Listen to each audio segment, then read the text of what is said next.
ಬಂಟ್ವಾಳ ತಾಲೂಕು ಸಮಾನ ಮನಸ್ಕ ಸಂಘಟನೆಗಳ ಸಮನ್ವಯ ಸಮಿತಿ ಆಶ್ರಯದಲ್ಲಿ ಕೋವಿಡ್ ನಿರ್ವಹಣೆಯಲ್ಲಿ ಸರ್ಕಾರಗಳ ವೈಫಲ್ಯಕ್ಕೆ ವಿರುದ್ಧ ಜನಜಾಗೃತಿ ಅಭಿಯಾನ ಬಿಸಿ ರೋಡು ಮಿನಿ ವಿಧಾನಸೌಧದ ಕಚೇರಿ ಆವರಣದಲ್ಲಿ ನಡೆಯಿತು.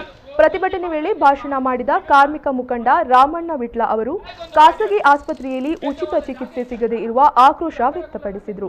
ನಂತರ ಮಾತನಾಡಿದ ಬಂಟ್ವಾಳ ಪುರಸಭಾ ಮಾಜಿ ನಾಮನಿರ್ದೇಶನ ಸದಸ್ಯ ಲೋಕೇಶ್ ಸುವರ್ಣ ಅವರು ಸಚಿವ ಕೋಟ ಶ್ರೀನಿವಾಸ್ ಪೂಜಾರಿ ಅವರು ಉತ್ತಮ ವ್ಯಕ್ತಿ, ಆದರೆ ಜನಸಾಮಾನ್ಯರು ಓಟು ಹಾಕಿದ ಜನಪ್ರತಿನಿಧಿಗಳು ಏನು ಮಾಡುತ್ತಾರೆ ಎಂದು ಪ್ರಶ್ನಿಸಿದರು.